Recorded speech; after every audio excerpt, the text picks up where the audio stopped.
നന്മകളിൽ ഏറ്റവും മുന്നേറിയവരാരാണ്? സ്വഹാബികളാണ്. അപ്പം ബദർ യുദ്ധത്തിന് ശേഷം സ്വഹാബികൾ ജീവിച്ചില്ലേ? ധാരാളം വർഷങ്ങൾ സ്വഹാബികൾ ജീവിച്ചിട്ടുണ്ട്. അവരുടെയൊക്കെ ജീവിതത്തിൽ റമദാൻ 17 എന്നൊരു ദിവസം വന്നിട്ടില്ലേ? ഉണ്ട്. എന്നാൽ അവരാരെങ്കിലും അന്ന് പ്രത്യേകമായ പരിപാടികൾ നടത്തിയിട്ടുണ്ടോ? ഇല്ല. ഏതെങ്കിലും സ്വഹാബികൾ അന്ന് പ്രത്യേകമായി കൊണ്ട് ബദരീങ്ങളുടെ മാലയും മൗലീദും പാരായണം ചെയ്തിട്ടുണ്ടോ? ഇല്ല. അന്ന് പ്രത്യേകമായി കൊണ്ട് ആളുകൾക്ക് ഭക്ഷണം കൊടുത്തിട്ടുണ്ടോ? ഇല്ല. അന്ന് പ്രത്യേകമായ പരിപാടികൾ നടത്തിയിട്ടുണ്ടോ? ഇല്ല. സ്വഹാബികൾക്ക് ശേഷമുള്ള താബികൾ ചെയ്തിട്ടുണ്ടോ? ഇല്ല.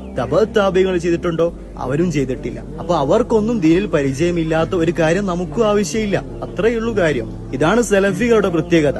സ്വഹാബികളും താബിയങ്ങളും താബിയങ്ങളും എങ്ങനെയാണോ ദീനിനെ മനസ്സിലാക്കിയത് അങ്ങനെ മനസ്സിലാക്കുക എന്നുള്ളതാണ്. അവരെയാണ് സലഫികളെ പിൻപറ്റുന്നത്. എന്നാൽ നമ്മുടെ നാട്ടിലെ സമസ്തക്കാരുടെ അവസ്ഥ എന്താ? അവര് ഷിയാക്കളെയും സൂഫികളൊക്കെയാണ് പിൻപറ്റുന്നത്. അതുകൊണ്ടാണ് 900 ബിദ്അത്തുകൾ ചെയ്യുന്നത്.